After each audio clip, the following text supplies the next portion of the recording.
beberapa bulan kemudian terjadi sesuatu yang akhirnya mengubah seluruh kehidupan saya. Boleh diceritakan apa itu Romo? Saya sedang sholat malam waktu itu. Oke. Sholat malam, Islam ya? Itu ya, Isya. Sholat Isya. Di zaman itu, di kampung saya itu belum ada listrik. Oke. Lampunya lampu Petromax, sama lampu dari minyak itu. Minyak ya? Iya. Lampu minyak. Ya, jadi kalau ke kamar ya temaram gitu lampunya ya, lampu itu.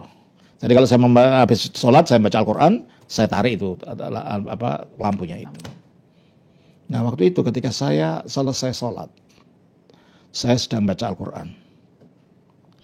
Lampu saya yang ruang saya yang temaram tiba-tiba jadi terang benderang. Lampu yang remang-remang tadi jadi terang gitu ya? Ya, ruang itu jadi terang benderang, bukan lampunya. Oke. Saya menoleh, ini apa ini? Nggak tahu di depan saya itu ada sesosok terang tapi dalam siluetnya manusia. Oke. Siluet itu seperti bayangan ya? Iya, bayangan itu.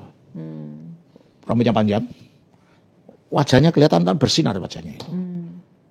Dan terus saya jadi lemas. Badan saya seperti tidak bisa bergerak, tidak bisa berbicara. Saya merasa orang itu berbicara, bukan dengar. Oke. Jadi suaranya nggak dengar saya, dengar di telinga saya, tapi saya rasa di hati saya. Dalam hati ya? Dalam hati, dia berbicara. mengatakan, kalau engkau ingin diselamatkan, ikut aku, katanya. Oke. Kalau kamu mau diselamatkan, ikut aku. Kata bayangan itu. Bayangan. Ya? Oke. Entah bayangan, entah apa itu. Ya. Nah, saya tanya, Anda siapa? Shalom saudara-saudara yang dikasihi Tuhan, jumpa kembali di channel YouTube saya. Kesempatan ini kita akan mendengarkan kesaksian dari seorang Bapak Murtadin, yaitu Bapak Daniel Biantoro, yang mana diubahkan oleh Tuhan ketika ia masih Muslim.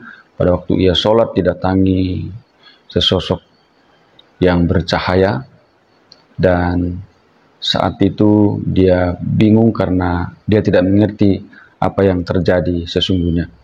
Karena itu ia menyadari bahwa ternyata itu adalah Tuhan Yesus yang langsung datang menjumpai dirinya. Karena itu ia memutuskan untuk terima Yesus sebagai Tuhan dan Juru Selamat. Dan satu hal yang sangat luar biasa saudara-saudara, bahwa dia menjadi seorang apologet Kristen dan juga pendiri Gereja Ortodoks Indonesia. Ini sesuatu yang sangat luar biasa saudara-saudara. Semoga apa yang disampaikan oleh Bapak ini boleh memberi penguatan bagi kita, sehingga kita semakin kuat, semakin semangat di dalam Tuhan. Ada banyak pelajaran-pelajaran rohani, ilmu yang boleh kita dapatkan. Sungguh luar biasa. Kita dengarkan kesaksiannya berikut ini. Shalom saudara-saudara terkasih dalam nama Tuhan kita Yesus Kristus. Kembali lagi bersama dengan saya Elia Myron di program 3 Hari Channel. Nah, kalau beberapa hari lalu kita telah menayangkan video kesaksian dari seorang ibu yang pada akhirnya meninggalkan Islam lalu kembali menjadi seorang Kristen dan hidup melayani di dalam iman yang telah dia anut, yaitu kekristenan. Dan itu luar biasa memberkati kita semua. Dan pada hari ini kita juga akan mendengarkan kesaksian yang luar biasa dari seorang apologes senior juga di Indonesia, sekaligus adalah pendiri Gereja Ortodoks Indonesia. Dalam hal ini beliau adalah Romo Episkop Daniel Biantoro. Selamat datang Romo. Terima kasih, selamat bertemu. Ya. Nah Romo, kita mau ngobrol-ngobrol tentang kesaksian Romo pada akhirnya bagaimana menjadi seorang Kristen, kemudian pada akhirnya menjadi seorang pendiri dari Gereja Ortodoks Indonesia sampai hari ini. Ya, saya bertemu Kristus pada waktu saya masih SMA. Oke. Dan ketika itu ya saya tidak pernah berpikir mau jadi orang Kristen ya. Karena kakek saya adalah seorang Muslim, saya hidup dengan kakek saya dari pihak ibu saya. Karena sejak kecil saya ditinggalkan oleh ayah saya. Ayah saya tidak pernah ditunggui oleh ayah saya sejak kecil, jadi hidup dengan ibu saya dan kakek saya yang adalah seorang Muslim yang taat. Saya diajar untuk mengaji sejak saya umur 5 tahun, saya mulai diajar ngaji, dan ibu saya sendiri adalah seorang guru ngaji. Jauh-jauh dari itu. Nah, oleh karena itu saya bertumbuh dalam situasi, dalam konteks kehidupan sebagai orang Islam. Tapi pada saat itu saya mulai banyak bertanya tentang ayah saya yang saya tidak bisa bertemu, dan akhirnya dari pertanyaan tentang ayah, saya bertanya kenapa Tuhan mengizinkan. Kenapa Tuhan mengizinkan saya ditinggalkan oleh ayah saya. Ya. Nah, pertanyaan tentang Tuhan itu akhirnya membuat saya bertanya, Tuhan itu siapa? Oke. Nah, saya tanya kepada kakek saya, Tuhan itu siapa? Tapi kakek saya mengatakan, sulit aku menjawab kamu. Nanti kalau kamu sudah besar, kamu ngerti sendiri, katanya. Tapi pikiran saya waktu itu ketika masih kecil, Tuhan itu seperti angin gitu loh. Dirasa tapi tidak bisa dilihat. Itu pikiran saya waktu kecil waktu itu. Nah, akhirnya untuk menyingkat cerita, ketika saya SMA, saya bertemu dengan suami mantan guru saya waktu SD, yang beliau ini tadinya orang Islam. Dan ketika bertemu dengan saya, keluarga ini sudah mu'alaf. Oke. Nah, saya diundang ke rumahnya. Nah, waktu itu saya belum tahu kalau dia Kristen. Dan waktu itu kakek saya itu untuk menjauhkan saya, melindungi saya supaya tidak dipengaruhi oleh orang Kristen. Meskipun di kampung saya tidak ada orang Kristen. Kampung saya 100% kampung Islam. Jadi tidak ada orang Kristen. Saya diberi tahu oleh kakek saya untuk tidak mau menerima makanan atau minuman yang diberikan orang Kristen. Yang menurut kakek saya, katanya orang Kristen itu kalau pergi ke gereja akan diberi pendetanya air, semacam air sihir lah gitu loh. Yang airnya itu nanti dipercik-percikkan di makanan atau apa, sehingga orang yang bukan Kristen kalau makan itu akan terpengaruh oleh mantra yang ada di dalam air itu. Nah, itu pikiran itu yang diajarkan kakek saya. Tentu saja itu bukan ajaran Islam, hanya cara kakek saya untuk membuat saya tidak terpengaruh. Tidak terpengaruh. Nah, saya diundanglah ke rumah guru saya ini, dan di situ terjadilah dialog. Pada saat SMA itu ya? Ya, SMA itu saya dialog dengan guru saya ini. Dia menceritakan tentang Kristus, tentang Isa Al-Masih. Nah, apa yang guru SMA Romo waktu itu ceritakan tentang Kristus yang pada akhirnya membuat Romo menjadi seorang Kristen? Tidak langsung. Tidak langsung ya? Tidak. Bagaimana prosesnya? Ya, dia aja mengatakan pada akhirnya tentang bagaimana Allah itu untuk menolong manusia, dia turun ke bumi. Sebagaimana orang tua kalau anaknya main di jalan, supaya tidak ditabrak mobil, orang tuanya akan mengambil anaknya dibawa pulang. Oh ya. Dan Allah juga begitu, supaya kita tidak masuk neraka, dia turun untuk mengambil kita, dengan jalan dia menjadi manusia. Ya, terus saya nggak pernah dengar ada Allah jadi manusia, siapa itu? Nah, beliau mengatakan siapa nabi sebelum Muhammad. Ya, saya tahu Nabi Isa, namanya siapa saja, kata beliau. Ya, disebut sebagai Isa Al-Masih, betul. Isa putra Maryam, betul. Isa Kalimatullah, betul. Isa Rohullah. Stop di situ katanya. Mengapa disebut Isa Rohullah? Isa Rohullah. Iya. Ya, saya tidak tahu, ya nama aja. Tidak mungkin lah orang sekali berdia itu namanya hanya nama. Ya. Pasti namanya ada maknanya. Ya, saya tidak tahu, saya bilang itu. Aku beritahu ya, betul wujudnya Isa, anak perawan Maria, anak Siti Maryam. Manusia seperti kamu dan saya. Tapi ruh di dalamnya itu adalah Allah sendiri. Terus oleh Bapak orang Nasrani ya? Saya curiga, Bapak orang Nasrani ya? Iya, saya ketakutan karena sore ini saya dijamu makan malam. Karena udah dilarang kakek. Iya, dilarang kakek itu. Saya langsung pulang meminta izin. Saya takut, saya bilang pulang. Sudah sore sampai di rumah. Kek, kenapa? Aku tadi ketemu orang kafir. Apa maksudmu? Kakek tahu Pak Guru yang itu, saya sebutkan namanya. Ya. Yang tinggal di situ. Iya, kenapa? Dia ternyata murtad loh, kayak. Kenapa? Dia jadi Nasrani. Loh, kamu tahu gimana? Ya, tadi saya omong-omongan dengan dia.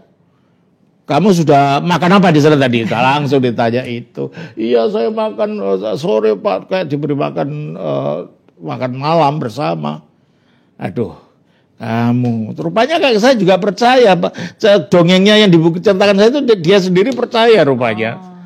Wah, malam ini juga kamu harus minta ampun dan minta perlindungan dari Allah supaya itu air sihir itu tidak menguasai kamu. Akhirnya malam itu saya sholat tahajud, saya mohon kepada Tuhan, Tuhan tolong saya tidak mau mati sebagai orang kafir, saya ingin mati sebagai orang Islam. Ya, tapi waktu itu saya doa, saya tidak merasa apa-apa. Oh, berarti enggak ada pengaruhnya pikiran saya, enggak ada pengaruhnya. Udah. Setelah beberapa minggu kemudian, bapak itu datang ke rumah saya ketika rumah saya kosong.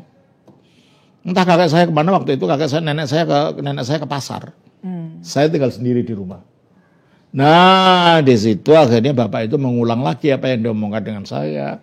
Akhirnya, maaf Pak, saya mau tanya. Bapak percaya Tuhan itu satu? Iya, saya percaya. Dan bapak bilang tadi Tuhan itu jadi manusia. Iya, kalau Tuhan itu satu itu jadi manusia, surganya kosong dong. Pertanyaan umum. Iya, surganya kosong dong. Bukan begitu. Nah terus gimana? Dan bapak lagi mengatakan, katanya tadinya Allah itu satu, bapak sebut bapak. Nah, sekarang turun ke bumi disebut anak. Gimana seorang bapak berubah identitasnya hanya berubah tempat? Di sana jadi bapak, sudah di sini jadi anak. Gimana mungkin itu?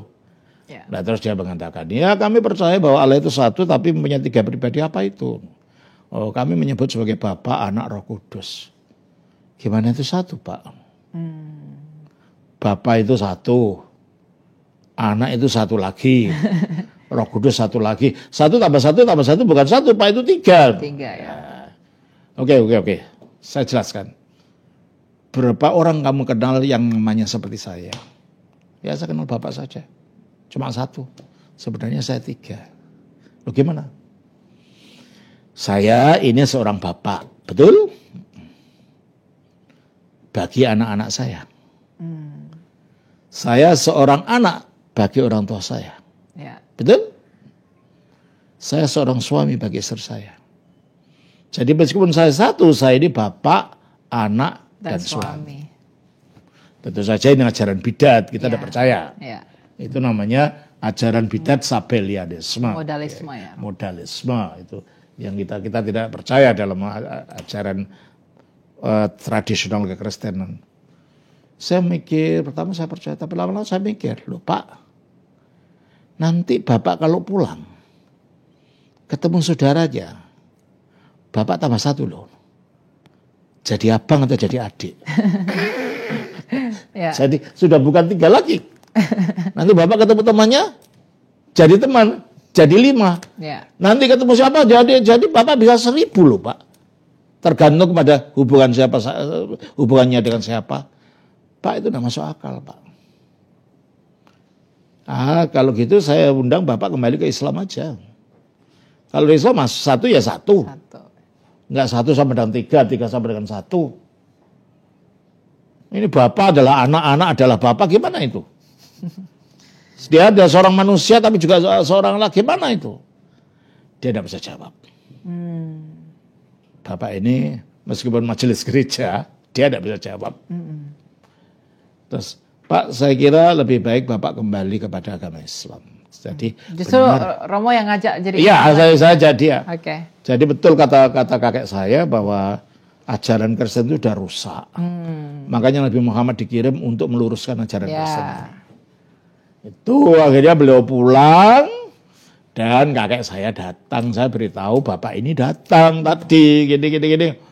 Wah, gitu itu cucunya kakek. Pertahankan itu imanmu, kamu bisa mengalahkan gurumu, katanya begitu.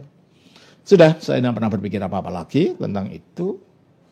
Beberapa bulan kemudian terjadi sesuatu yang akhirnya mengubah seluruh kehidupan saya. Boleh diceritakan apa itu Romo? Saya sedang sholat malam waktu itu. Sholat malam, Islam ya? Iya, Isya. Sholat Isya. Di zaman itu, di kampung saya itu belum ada listrik. Lampunya lampu Petromax, sama lampu dari minyak itu. Minyak ya? Iya. Lampu minyak. Ya, jadi kalau ke kamar ya temaram gitu lampunya ya, lampu itu. Jadi kalau saya habis sholat, saya baca Al-Quran, saya tarik itu lampunya itu. Nah waktu itu ketika saya selesai sholat, saya sedang baca Al-Quran. Lampu saya yang ruang saya yang temaram tiba-tiba jadi terang benderang. lampu yang remang-remang tadi jadi terang gitu Ya, ya? ruang itu jadi terang benderang, bukan lampunya. Oke. Saya menoleh, ini apa ini? Nggak tahu di depan saya itu ada sesosok terang tapi dalam siluetnya manusia. Oke. Siluet itu seperti bayangan ya? Iya, bayangan itu. Rambutnya panjang. Wajahnya kelihatan bersinar wajahnya itu. Dan terus saya jadi lemas. Oke. Badan saya seperti tidak bisa bergerak, tidak bisa berbicara. Saya merasa orang itu berbicara, bukan dengar. Oke. Jadi suaranya nggak dengar saya, dengar di telinga saya, tapi saya rasa di hati saya. Dalam hati ya? Dalam hati, dia dia berbicara mengatakan, sosok itu. Oke. Kalau engkau ingin diselamatkan, ikut aku, katanya. Oke. Kalau kamu mau diselamatkan, Ikut ikut aku. aku. Kata bayangan itu ya? Bayangan. Oke. Entah bayangan, entah apa itu waktu itu. Ya. Nah, saya tanya, Anda siapa? Akulah yang selama ini kau cari, katanya. Akulah yang selama ini kau cari, katanya. Oke. Saya bingung saya cari siapa? Saya ingat bahwa saya cari Allah. Oke. Ya, itu hari pertama. Hari kedua, hal yang sama terjadi lagi. Dia nampak lagi. Oke. Dan dia berbicara ke dalam hati saya lagi. Siluet tadi ya? Iya, sulit tadi. Oke. Apa yang dia sampaikan, Romo? Saya tanya, kalau kamu ingin diselamatkan, ikut aku. Anda siapa? Saya kaget dia menyebutkan akulah Yesus Kristus. Oh, waduh. Dia berkata aku Oh ya, akulah Yesus Kristus. Itu dalam bahasa apa, Romo? Bahasa Jawa. Bahasa Jawa. Karena lingkungan saya kan lingkungan Jawa. Oke. Dia terasanya seperti bahasa Jawa. Entah bahasa apa, tapi terasanya di hati saya seperti bahasa Jawa. Bahasa Jawa ya? Iya. Oke. Nah, akhirnya malam yang ketiga, terus saya tanya, bagaimana dengan Nabi Muhammad? Ketiga kali saya melihat itu, penglihatan. Ya. Jadi selama hidup hanya itu aja, nggak pernah lagi. Hanya ketiga. Bagaimana dengan Nabi Muhammad? Kamu tidak ada hubungan dengan dia. Siluet itu ngomong begitu? Oke. Kalau kamu mau ingin selamat, ikut aku. Dah. Oke. Nah, akhirnya saya ketakutan waktu itu. Kakek saya tidur di sebelah kamar sebelah. Saya lari ke kamar kakek saya, Kak, aku mau tidur sama kakek. Kenapa? Aku mimpi, aku bilangnya gitu. Karena nggak bisa menerangkan ketakutan kan. Iya. Nah, saya tidur akhirnya dengan kakek. Ada apa kok sore-sore sudah mimpi? Nggak tahu kayak lu. Kenapa ini badanmu jadi keringat begini ya? Karena saya ketakutan waktu itu. Begitulah akhirnya beberapa hari saya merasa galau dalam pikiran saya. Karena saya bingung. Saya ini orang Muslim, sembahyang secara Muslim. Yang nampak kok Yesus bukan Nabi Muhammad kan gitu. Oke. Ya. Dan akhirnya saya tidak tahu. Saya mau tanya siapa. Bilang sama kakek juga tidak berani. Bilang sama terus keluarga-keluarga tidak berani. Saya putuskan untuk puasa waktu itu. Saya puasa beberapa hari. Dan memohon Tuhan, tunjukkan yang benar itu mana. Oke. Apakah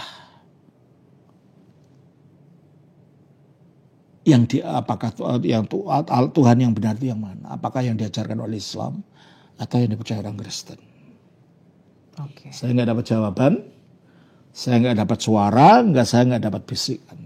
Saya kan galau.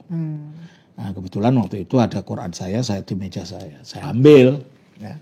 Saya ambil Quran, saya buka secara random. Ini Quran ya, Romo? Ini Quran. Oke. Ya. Saya buka secara random dan waktu itu jatuh mata saya ke Quran pasal 365 ayat 45 yang bunyinya begini.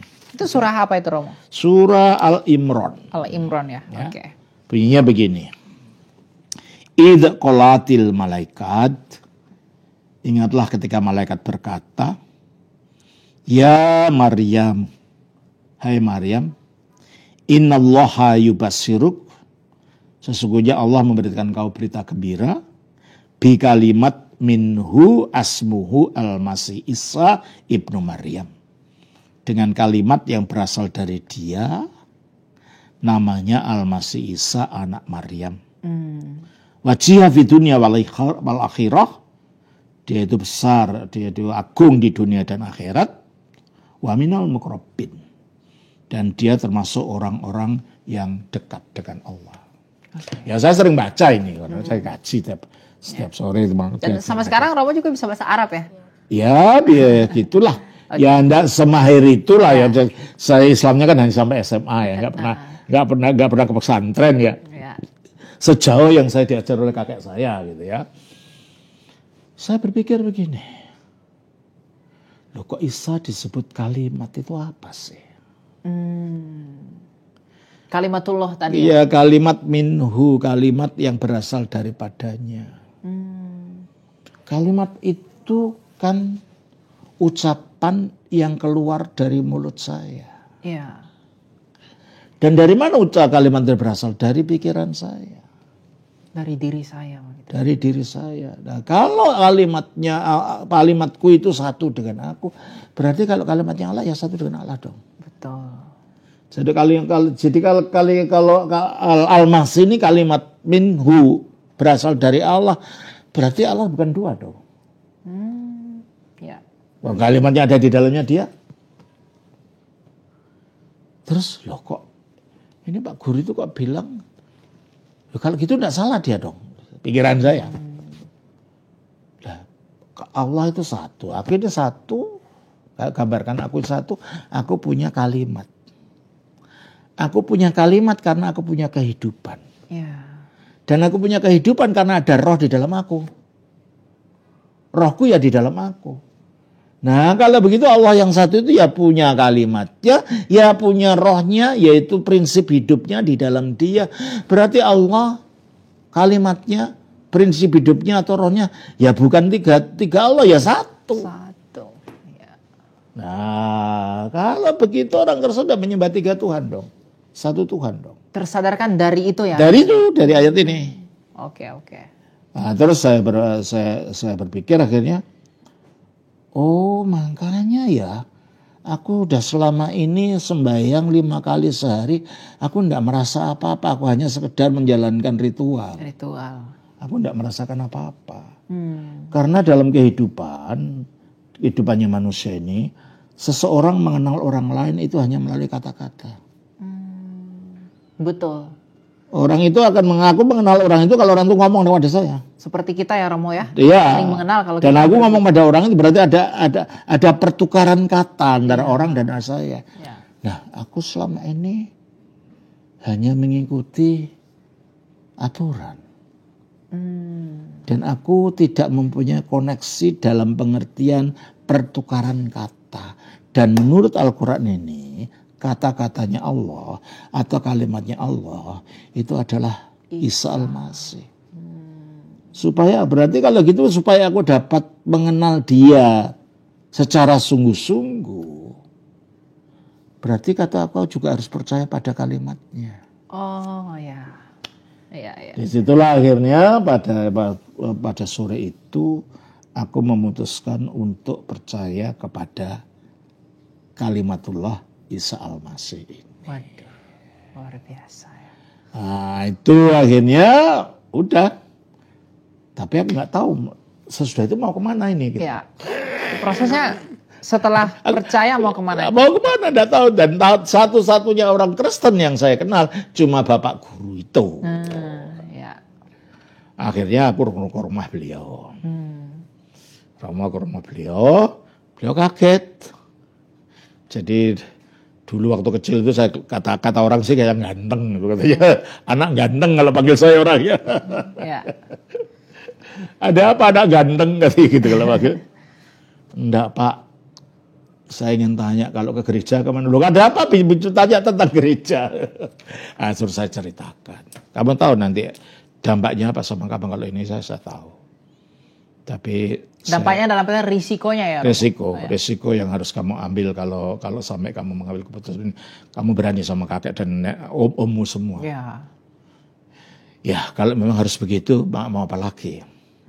Ya begitulah akhirnya singkat cerita Romo juga akhirnya pergi ke gereja. Ya. Beberapa kali pergi ke gereja, Romo diberi Alkitab yang kecil itu loh, yang Gideon. Ya, dulu kan ada kecil gitu, perjanjian baru, diberi itu. Oke. Ya, bawa pulang. Ya. Ya. Nah, tapi disembunyikan, jangan sampai kakek tahu. Taruh di belakang baju gini. Suatu hari pulang dari gereja, itu buku itu jatuh di depan kakek saya. Peluang, dilihat ada gambar salib. Ini apa? Saya dipukul sama kakek saya. Kamu bawa apa ini? Ya. Nah, saya nggak bisa Ngelak lagi ya? Ngelak lagi. Nah, akhirnya jadi ribut lah di keluarga. Jadi ribut, katanya saya murtad. Jadi ramai. Dan ada om saya yang mengancam saya macam-macam. Saya lari dari rumah. Lari dari rumah, saya pergi ke rumah teman saya, ya teman sekolah saya. Ya dia Muslim juga, tapi aku memberitahu aja, aku boleh tinggal di sini nggak? Kenapa? Ada masalah dengan di rumah? Oh ya, enggak apa-apa, tinggal sini aja. Nggak tahu masalahnya apa. Dan temannya belum tahu? Belum tahu. Oke, dia saya tinggal di situ. Rupanya kakek saya menyesal, ya, karena saya cucu yang sangat disayang sama kakek saya kan. Dicarilah oleh kakek saya. Kakek saya nyari apa? Ke sekolah, tanya ke administrasi. Anak ini teman dekatnya siapa? Ya sekolah kan tahu. Ya. Teman dekat saya siapa? Akhirnya dicarilah ke rumah teman-teman dekat saya. Ketemulah di salah satu rumah teman itu. Diajak pulang. Tapi ketika diajak pulang, apakah marah-marah juga Romo? Enggak, sudah enggak marah. Ya. Aku takut kayak ini. Enggak. Kamu dalam perlindungan kakek. Enggak akan ada yang berbuat macam-macam. Pulang dulu. Okay. Akhirnya pulang, ada nenek saya. Ya, singkat cerita karena waktunya tidak cukup banyak. Akhirnya kami ada dialog ini dan itu yang akhirnya kakek diyakinkan bahwa keselamatan memang hanya ada di dalam Yesus Kristus. Oke. Sehingga kakek saya akhirnya juga ikut percaya. Puji Tuhan. Berarti selain Romo yang jadi percaya, ternyata kakeknya juga jadi ikut percaya. Kakek nenek saya. Waduh, dua-duanya ya? Dan akhirnya adik saya juga. Wah. Jadi satu orang diselamatkan. Juga percaya. Satu orang diselamatkan, semua juga ikut ya. Waduh. Nah, waktu itu ya akhirnya nggak mudah ya dari kampung yang 100% Islam. Ya. Nah, kita menjadi Kristen. Akhirnya saya meninggalkan kampung saya di Jawa Timur. Ibu saya waktu itu di Jawa Tengah. Oke. Saya ke rumah ibu saya di Jawa Tengah. Di situ juga akhirnya ada mujizat. Saya nggak memberitahu ibu saya kalau saya jadi Kristen. Tapi ibu saya waktu itu punya seorang pembantu. Kami menyebutnya Yusri. Panggilannya pembantunya itu Yusri. Gitu. Ya. Kerasukan tiba-tiba sore-sore itu. Oke. Kerasukan setan ya? Iya, kerasukan setan. Saya yang diserang gitu loh. Nah, saya kan bingung gimana diserang itu. Nah, saya kan baru saja baca Injil Markus pasal 16 ayat 17 itu. Tanda-tanda ini akan menyertai orang percaya. Ya. Saya nggak tahu bagaimana caranya. Udah aku teriak aja dalam nama Yesus keluar. Kalau dia jatuh blok gitu. Nah, jadi ibu saya tahu bahwa saya jadi Kristen gitu kan. Ya. Nah, aku jadi bingung. Si Yusri itu lari keluar. Panas gitu. Dia lari keluar. Akhirnya orang-orang kampung pada ngumpul. Ya kampungnya juga kampung Islam. Ya. Terus saya bingung bagaimana ini karena saya belum pernah punya pengalaman begitu-begitu kan. Nah, saya tanya di sini ada gereja di mana ya? Ya. Nah, ditunjukkan ternyata ada gereja di situ. Saya ketemu sama seseorang dikata itu ada Pak dosen itu yang selalu suka mengadakan persekutuan yang suka ngusir setan. Nah, saya ke rumah Pak dosen ini dengan istrinya. Akhirnya saya kenalkan ibu saya. Ternyata ketika mereka tiba, Yusri sudah sembuh. Dari kerasukannya ya Romo? Jadi kerasukannya. Jadi saya nggak tahu ngomong apa. Akhirnya Pak dosen ini akhirnya dengan istrinya menginjili ibu saya. Disitulah akhirnya ibu saya terima Yesus Kristus. Wah, Oke. Ah, disitulah ceritanya. Waktu itu saya masih SMA ya, baru saja SMA ya dari mungkin seumur kamu lebih muda mungkin. Kamu berapa sekarang? Aku 21 Romo. Oh iya, mungkin lebih muda dari kamu dulu. Ya, disitulah ceritanya bagaimana saya percaya kepada Tuhan Yesus. Oke. Nah, waktu itu saya mulai pergi dari Solo, ibu saya tinggalnya di Solo, ke Jakarta sini.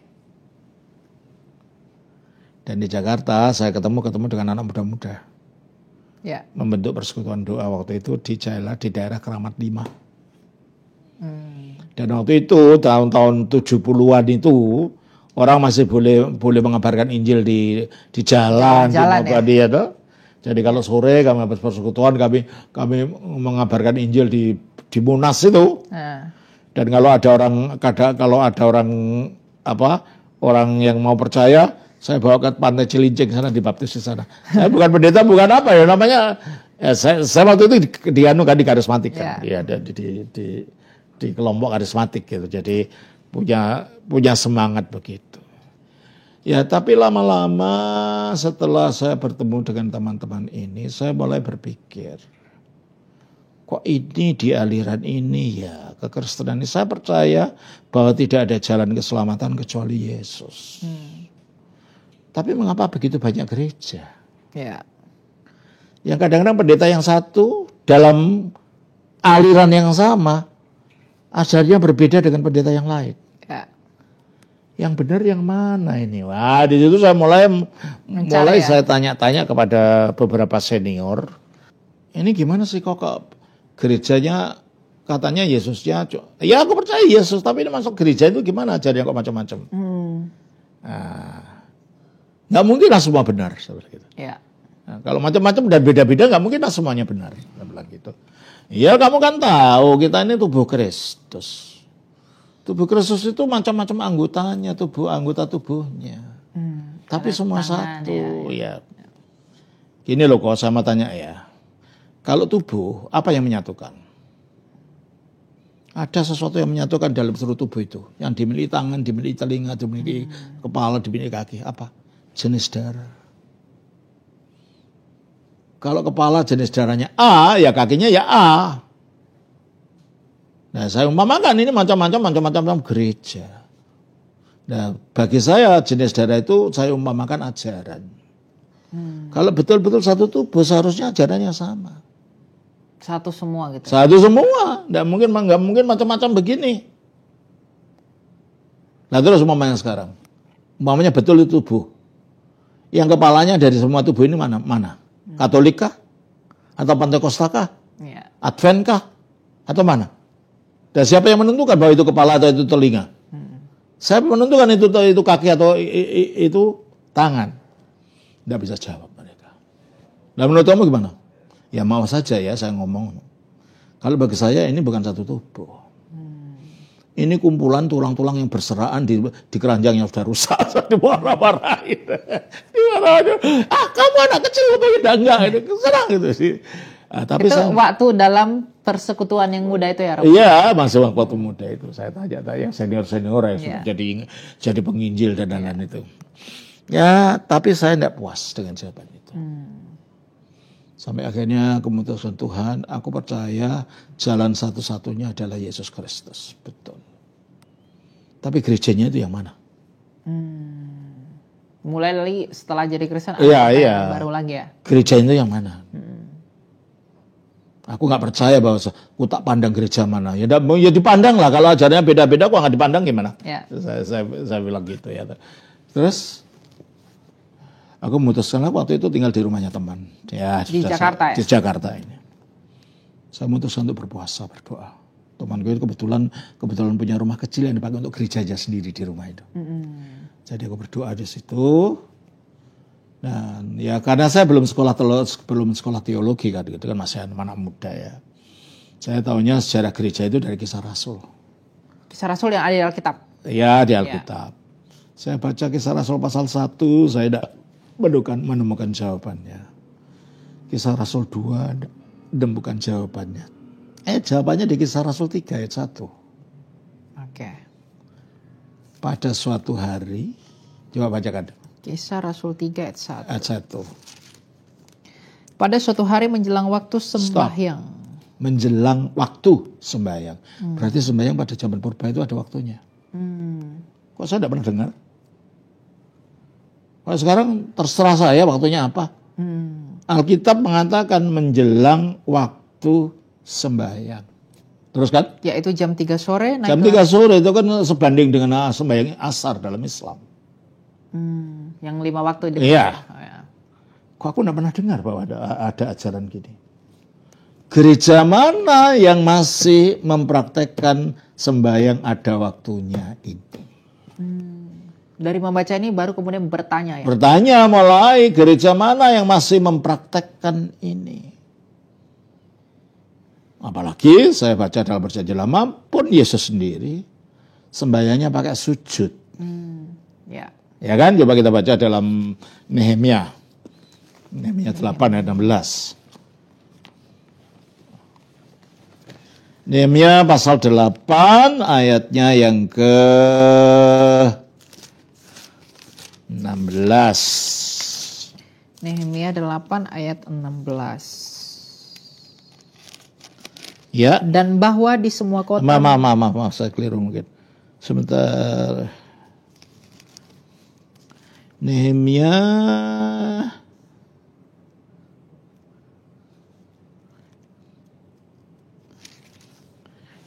ayat pasal 8 ayatnya 6 sampai dengan 7.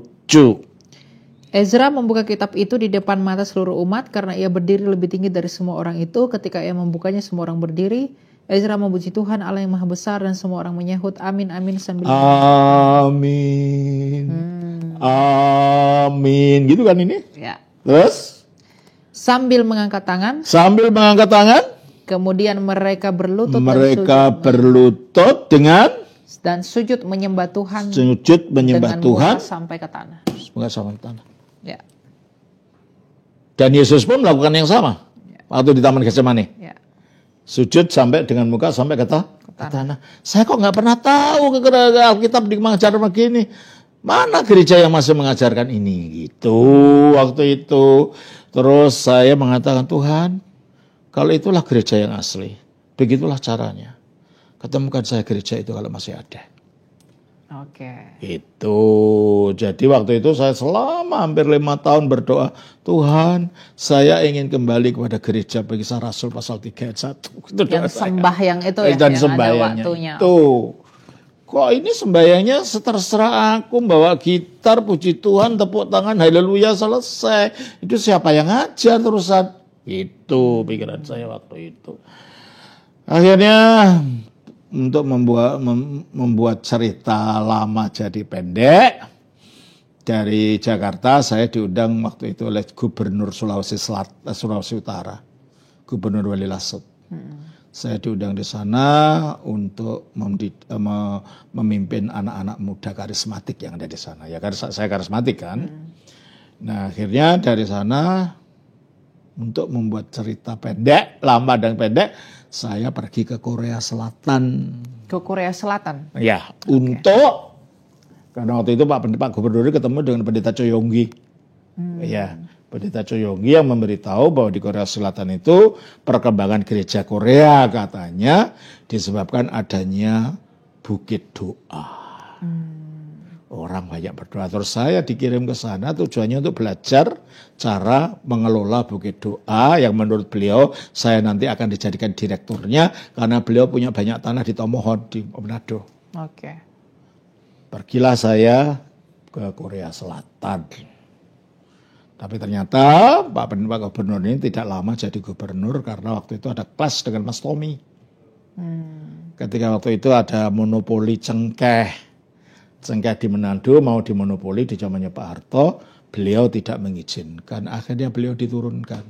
Dari gubernur ya? Dari gubernurnya. Bagi saya, lo ngapain saya kembali ke Sulawesi kalau nggak ada orang yang mengirim saya, tidak ada. Saya melanjutkan kuliah di Korea. Itu sendiri Romo di sana? Sendiri. Oke. Ya ini makanya mujizat semua ini yang terjadi ini ya. Saya sendiri di sana. Dan tetap saya berdoa untuk bertemu dengan gereja Kisah Rasul 3 ayat 1. Selama di Korea ya? Selama di Korea. Karena apa? Karena di sekolah teologi saya ini gurunya ada yang liberal, ada yang konservatif. Sehingga kalau saya umpamakan kalau ada pertanyaan 1, gurunya 5, jawabannya pasti 7. Ya malah bingung lah saya, ini gimana sih kok teologi kayak begini? Bukan membuat saya makin kokoh, makin banyak pertanyaan gitu. Ya. Tapi saya tetap berdoa sampai akhirnya setelah setahun menjelang wisuda saya. Setelah kuliah di Korea tadi? Waktu di Korea itu saya pergi ke toko, saya senangannya kan baca buku. Jadi kalau waktu saya kuliah dulu kalau cari saya, kalau nggak ada di perpustakaan, di toko buku atau di restoran tempat makan. Cuma itu saja kalau cari saya. Nah akhirnya waktu itu saya ke toko buku itu, semuanya bahasa Korea. Saya bisa bahasa Korea karena saya tinggal di sana sampai 5 tahun kan. Nah, semuanya pakai bahasa Korea, tapi di bawah pojok itu ada buku dalam bahasa Inggris. Judulnya The Orthodox Church, gereja ortodoks. Apa ini kok ada gereja dan ortodoks itu kan kolot. Ortodoks itu kan pola kuno. pikirnya begitu ya? Oke. Pikiran saya kan gitu waktu itu. Dan kebanyakan kan orang pikir begitu. Padahal artinya ortodoks itu dari kata Yunani orthos dan doxa. Orthos itu artinya lurus, doxa itu ajaran atau pemikiran yang lurus, ajaran yang lurus. Jadi nggak ada kaitannya dengan kolot, nggak ada kaitannya terbelakang, nggak ada itu ya. Ajaran yang lurus lawannya heterodoks. Heteros itu lain, doxa itu ajaran yang berbeda maksudnya. Ya. Jadi bukan ajaran lawannya modern, bukan ya. Saya belilah buku itu.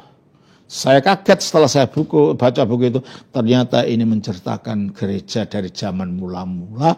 Ternyata gereja ini masih menjalankan ibadah seperti yang saya lihat di dalam Kisah Rasul 3. Kisah Rasul 3 tadi. Dan ajarannya pun sangat jelas gitu. Ya ini gereja yang saya cari di mana ini gitu. Nggak tahu ternyata itu hanya nyebrang jalan dari asrama saya. Oh, ada di sekitar situ ya? Ada di sekitar situ. Saya waktu itu nggak tahu itu gereja ortodoks karena kan bentuk gedungnya kayak masjid kan. Kubah gitu. Pakai khotbah gitu kan. Ya saya pikir itu masjid waktu itu. Tapi setelah saya tanyakan dosen saya ternyata itu gereja ortodoks. Dan akhirnya saya berkunjung di situ, dari situ saya mulai belajar. Di situ akhirnya tahun 1983 saya menjadi putra Indonesia pertama yang menjadi anggota gereja ortodoks. Oh, dari seluruh Indonesia? Dari seluruh Indonesia, waktu itu belum ada orang dan belum tahu ortodoks itu apa. Iya, oke. Mungkin disangka ajaran sesat lah apa. Iya. Nggak tahu ini ngkongnya gereja gitu loh. Asal mula dari gereja-gereja yang ada sekarang. Nah, setelah jadi ortodoks, berarti dibaptis di sana ya Romo? Iya dong. Dibaptis di Korea. Oke, baru setelah dari sana kembali ke Indonesia? Nah, dari sana saya ke Yunani. Oh, dari sana diutus ke Yunani atau memang sendiri mau ke Yunani? Enggak, saya karena Bapak Romo yang membaptis saya mau pulang ke Indonesia. Kalau kamu pulang ke Indonesia, sana tidak ada gereja ortodoks. Kalau kamu jatuh ke bidat, siapa yang nganu kamu? Ya. Nah terus gimana? Ya kamu harus melanjutkan kuliahmu. Di Korea sudah nggak bisa, karena visamu sudah habis. Oh ya, visa pelajar ya? Ya. Kamu ke Amerika, saya mau mendaftar ke Amerika, kamu belum diterima. Ya harus ke Yunani. Akhirnya saya ke Yunani, saya di Yunani 1 tahun. Saya belajar bahasa Yunani di sana. Dari Yunani akhirnya saya ke Amerika. Saya selesaikan S2 saya di Amerika dan juga S3 saya di sana. Oh, itu gelar PhD tadi? Ya, ya. Dan dari situ akhirnya saya ditahbiskan di Amerika. Saya pulang ke Indonesia tahun 1988 bulan Juni. 988 bulan Juni. Oke. Dan saya mulainya di Solo. Oke. Berarti itu adalah kisah awal bagaimana Romo Episkop menjadi seorang ortodoks dan kemudian karena pertama sekali satu-satunya putra Indonesia ya yang menjadi ortodoks, lalu kemudian datang ke Indonesia membawa ajaran ortodoks dan mendirikan gereja ortodoks ini. Ya, awalnya memang saya bingung kan, ini ortodoks ini Protestan bukan? Ya. Kan Katolik jelas. juga bukan ya. Katolik juga bukan gitu. Jadi mau berlindung di mana gitu kan. Ya. Karena saya waktu pertama-tama ya memang maunya ke Departemen Katolik. Karena kita bukan di bawah Sir Paus, ditolak. KWI ya, Romo? KWI.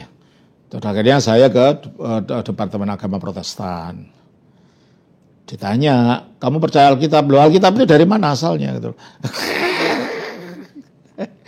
Ya, dalam hasilnya bahasa apa? Bahasa Yunani. Ya, gereja Ortodoks itu gereja Yunani gitu loh. Yang menggunakan bahasa Yunani gitu. Ya, ditolak juga. Akhirnya saya memutuskan saya mau doa puasa. Doa puasa? Ya, selama 1 bulan saya doa puasa. Tuhan, secara manusia mungkin mustahil gereja Ortodoks ini akan diterima di Indonesia. Di Indonesia, diakui di Indonesia, tapi bagi Engkau tidak ada yang mustahil. Ya. Habis puasa, doa puasa itu, saya ditelepon yang sekarang Romo Alex di Solo itu, waktu itu dia masih katekumen, dia Buddhis tadinya kan. Ya. Dia selalu mengikuti saya kemana-mana. Alexios ya? Romo Alexios. Saya ditelepon, Romo Daniel ada yang mencari. Siapa? Kakan Wildepak Semarang. Saya kaget. Loh, ada apa? Pulanglah. Saya pulang, ternyata beliaunya memang menginginkan untuk saya bergabung di Departemen Agama yang waktu itu Protestan. Jadi untuk sementara gereja Ortodoks diletakkan di bawah naungan Departemen Agama Protestan. Sambil menunggu nanti kalau umatnya sudah banyak, kita bisa membuat aras sendiri. Nah kalau sekarang apakah udah punya aras sendiri gereja? Kalau aras ya, tetapi kalau Bimasnya belum. Oke. Karena umatnya belum berapa juta kan, harus berapa juta gitu. Belum sampai segitu. Oke. Gitu ya. Jadi secara hukum Indonesia kita di bawah Departemen Protestan. Tapi saya sudah memberitahu pada Departemen Protestan, kami bukan Protestan. Ya, secara ajaran dan menyeluruh. Secara ajaran, secara ibadah dan macam-macam kami bukan Protestan, kami Ortodoks. Oke. Itu. Tapi tidak apa-apa, yang penting supaya tidak liar. Tetap dalam aturan hukum ya. Iya. Oke.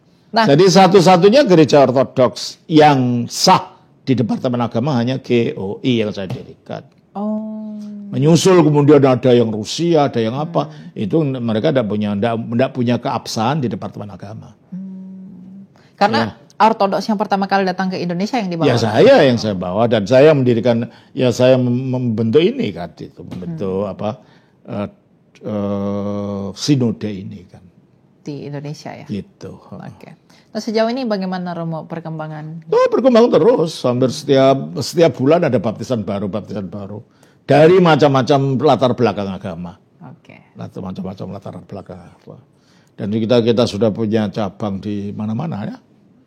Di Papua, di Ambon, di Bali, di Timor, di Jawa Tengah, di Jawa Timur, di Sulawesi Utara, Sulawesi Tengah, di Makassar, di Sumatera, di mana-mana sekarang berkembang. Di Medan juga ada ya? Ada. Berarti perjalanan Romo, tadi kan kita berbicara di awal bagaimana Romo Daniel dari seorang Muslim menjadi Kristen, bahkan pada akhirnya menjadi seorang pendiri Gereja Ortodoks Indonesia, itu perjalanan kompleks sekali. Betul. Tantangannya luar biasa. Difitnah, diomongin yang enggak.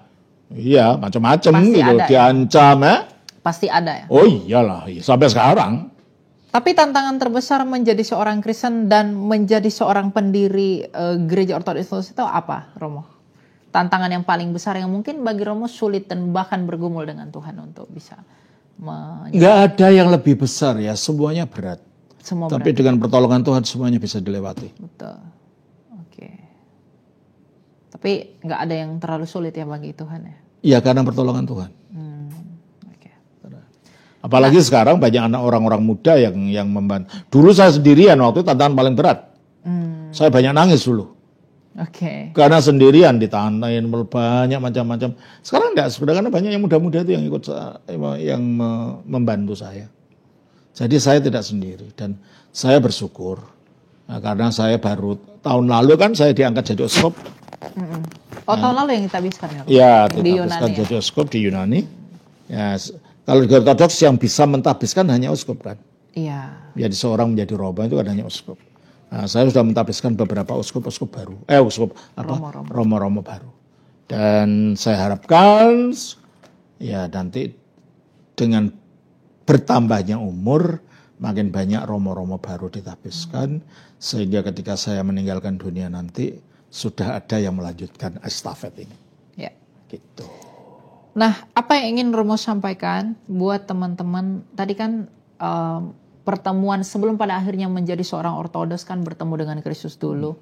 Nah, mungkin bagi teman-teman yang masih ragu, karena begini Romo, mungkin banyak orang yang masih ragu tentang imannya kepada Yesus, apakah mereka menjadi pengikut Yesus atau tidak. Nah, apa yang mau Romo sampaikan, poin hal yang harus mereka punya sebelum mereka menjadi seorang Kristen, memutuskan menjadi seorang Kristen, apa yang harus mereka persiapkan? Apa yang mereka persiapkan, pertama harus yakin bahwa keselamatan itu bukan masalah agama. Oke. Agama itu tidak dapat menyelamatkan siapapun. Nah, keselamatan itu apa sih? Apa kita tidak selamat? Iya, kita tidak selamat dalam pengertian bahwa kita ini berada dalam 3 kekuasaan yang mengungkung kita.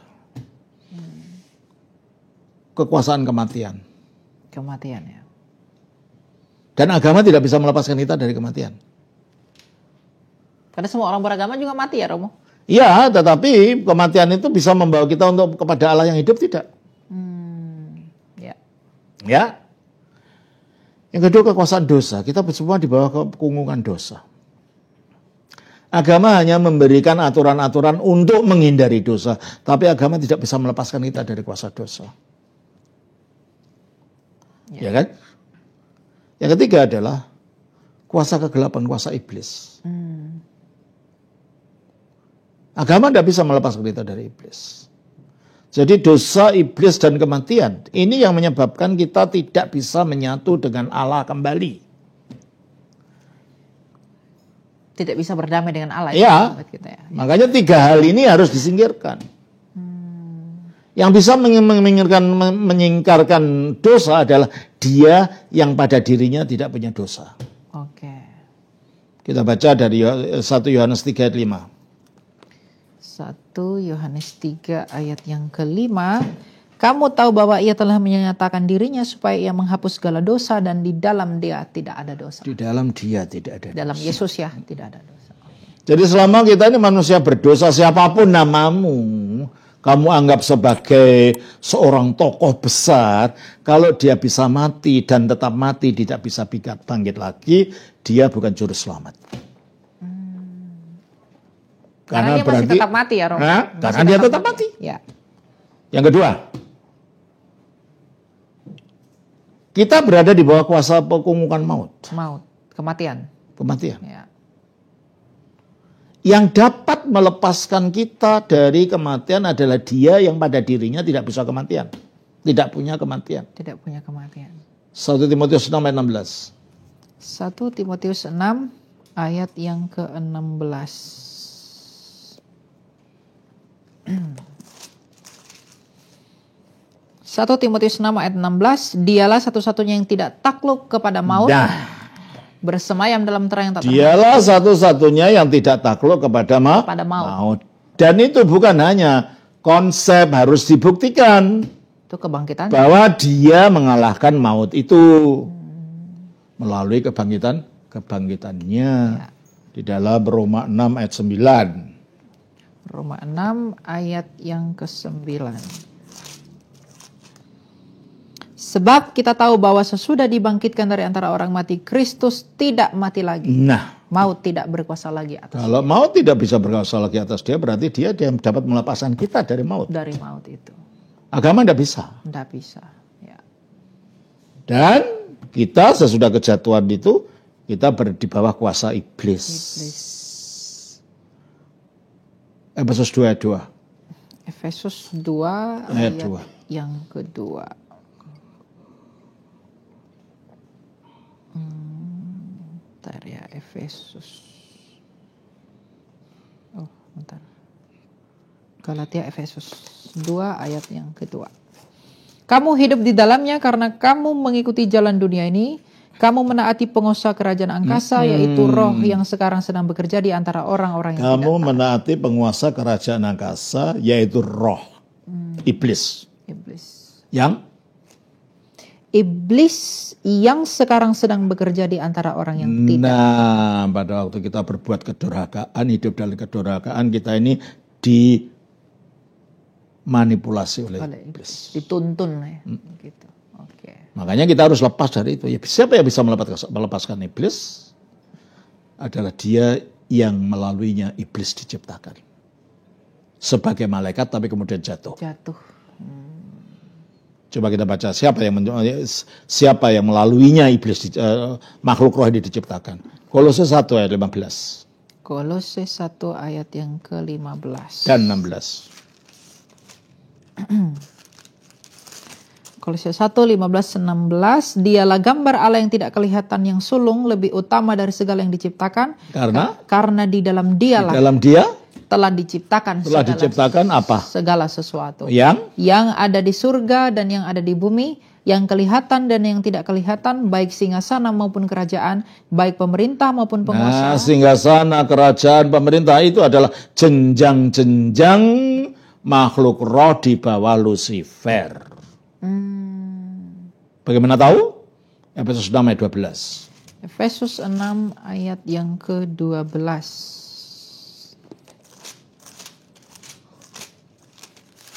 Efesus 6 ayat ke-12. Karena perjuangan kita bukanlah melawan darah dan daging, tetapi melawan pemerintah-pemerintah, melawan penguasa-penguasa, melawan kuasa-kuasa dunia yang gelap ini, melawan roh-roh jahat di langit. Itu makhluk roh. Yang bisa mengalahkan dia adalah yang menciptakan dia.